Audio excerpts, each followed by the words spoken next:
Everybody knows what they're up against when they go up against UCLA, a fleet of attorneys that probably pull up on an aircraft carrier to carry all of them. Insurance companies that will back up their doctors no matter what. And of course, for some reason, everybody thinks that doctors don't lie.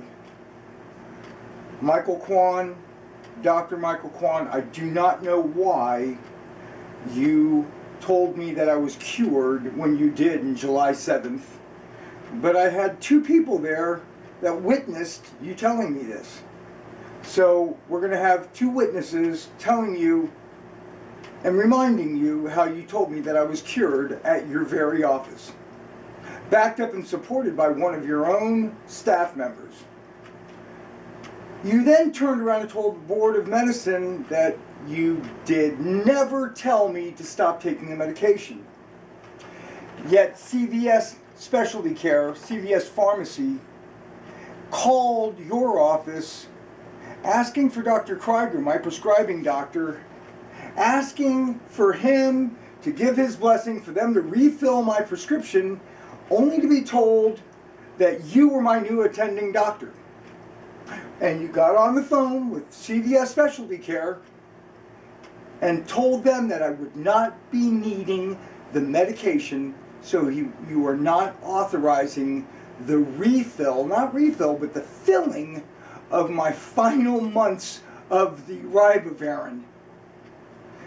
Yet you told UCLA, the insurance people, the Sedgwick, and the Board of Medicine for California that you never told me to stop taking the medication.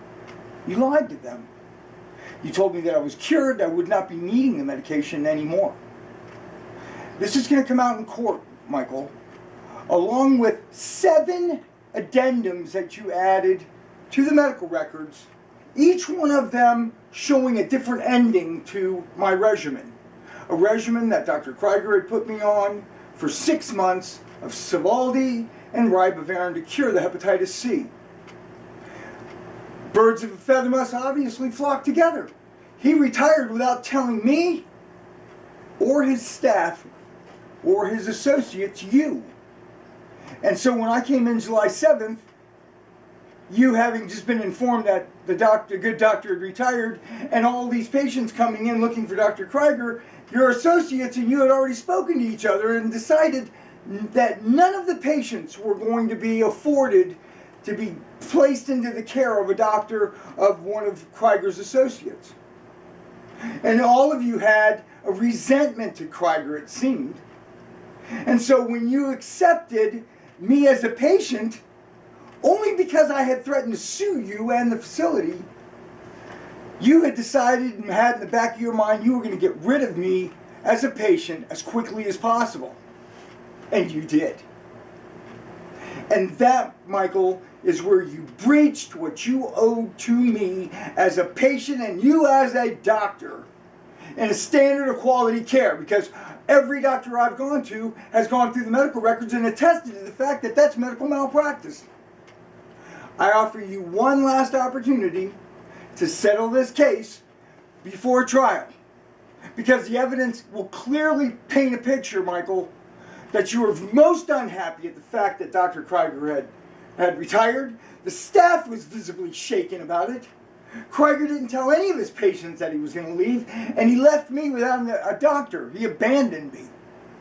And you wouldn't even take me up on a humanitarian note. It took me to threaten you with a lawsuit and the gastroenterology department with a lawsuit before you said, okay, I'll take you as a patient, Mr. Hawkins. Only to call me back into the room and tell me that I was cured of the deadly disease and virus hepatitis C. You broke a regimen that was to last 6 months, to which I was on my way to a cure. You ruined that for me. Michael, do the right thing. Just tell the truth. That's all I ask you to do, is tell the truth. Can you tell the truth? You're a doctor. We expect our doctors to tell the truth. Can you do that, Mike? Save yourself a lot of frustration and aggravation. Tell the truth.